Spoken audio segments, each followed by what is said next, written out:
Hey peeps, it's Angie. I am here to share with you the note from the universe for, actually for yesterday. Because I missed that one and I wanted you guys to have it because it's kind of interesting. It's real short but good. Possibly, if you agree. I think it's good. Whatever, just listen. Actually, the only effective way of changing another person, peeps, is by changing yourselves. Works every time, guaranteed. The universe. Sorry. Now, I found this interesting because I have a coworker, and she frustrates me sometimes because she's so unhappy in certain ways. And I had a chat with her last night, and I changed my approach with her a little bit. Instead of just kind of commiserating with her when she's, upset about something, I tried to share with her about The Secret a little bit, and she had actually heard of The Secret, which was kind of cool because it meant she was more receptive to what I was sharing with her. And I changed the way that I reacted to her, and it helped her in a way, I believe, which was kind of interesting. I don't often think that my actions can actually change somebody else. It's just not my belief. Like, I have a hard time believing that my actions can really fundamentally influence someone. But I really think that in this instance that I did help her, and it made me feel really good. She was very receptive, very open, and it made the evening better. It made my night go better, and that made me happy. It's miserable being around somebody who's unhappy. Sometimes because misery loves company. So when somebody around you is really miserable, it makes me miserable. In my opinion, that's how it affects me, because it just kind of rubs off sometimes. Which is why a lot of times I think that people shy away from others when they're miserable. I know I do. I don't want to be around people when I'm miserable or struggling because I don't want to bring them down. I wouldn't want them to bring me down. Although, on the other side of the coin, when I find out that a friend's been struggling and didn't come to me, it makes me feel like shit because I want to support my friends. I guess, in many ways, it's up to you to distance yourself when you're not able to support someone else.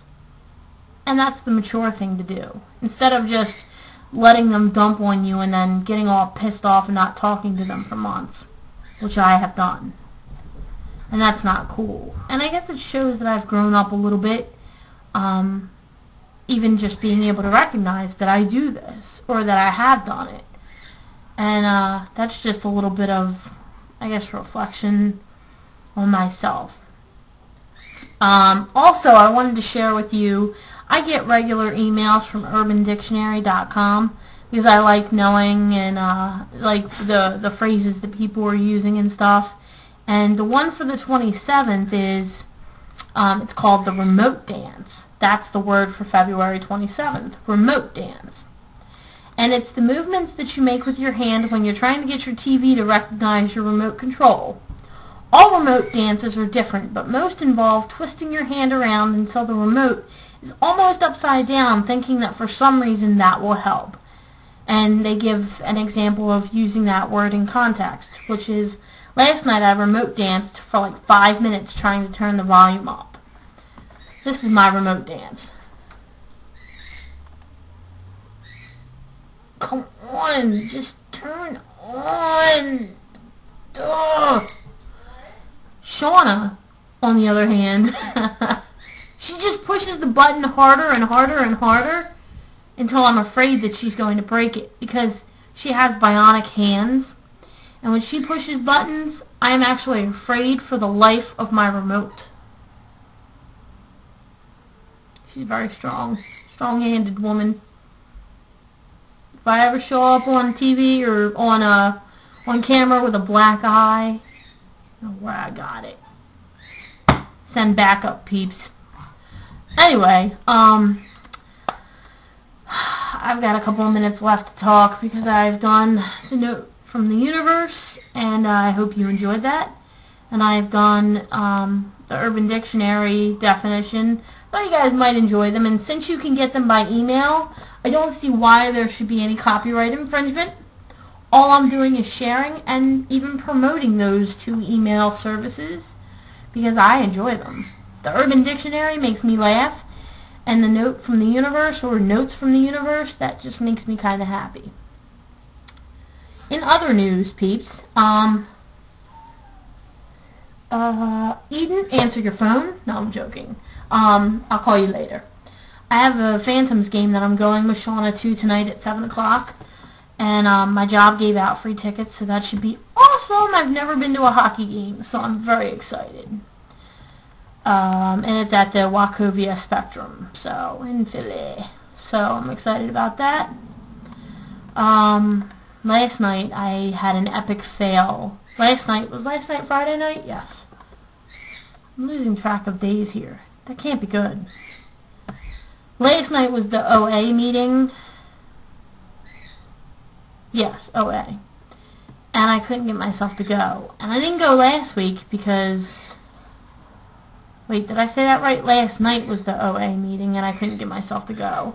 And we didn't go last week because we took a week off. We just had a lot going on, and I'm struggling going back, and I can't even put my finger on why. I'm feeling like, well, I can put my finger on partially what the reason is that from what it seems like, it seems like there's a massive portion of OA that is giving up certain things that trigger you to lose your shit and eat everything in the fridge. That's the technical term, by the way. Losing... Rufus! It sounds really gross when you drink your water when Mommy's vlogging, honey. Earlier I was yelling at him, telling him to stop hydrating because I couldn't start recording my video. And now the dogs are barking and Shauna's trying to quiet them down. Alright, I'm running downstairs. Okay. You doing laundry? Yeah. Aw, thank you. Peeps, that's why I love my wife. She's wonderful. Oh, this dog. I apologize. Crash and Fancy are probably losing their shit right now. Anyway, so I can't get myself right now to go back to OA, even though I want to. Shauna was kind of disappointed in me for not going back, and I was disappointed in myself, but I felt like crap last night, and I just couldn't even get out of bed. I slept for like 12 hours, and I just couldn't get out of bed, and it made me feel really crappy, and I wasn't proud of myself for not going. Because you commit to at least going for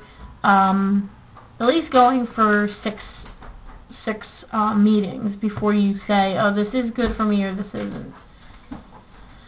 And Shauna went, but I did not because I just couldn't get out of bed. I don't know what's wrong with me. Sometimes I'll be excited to do something and then it'll be the day of or like the minute of, and I'll be like, oh, it's too big, I can't do that.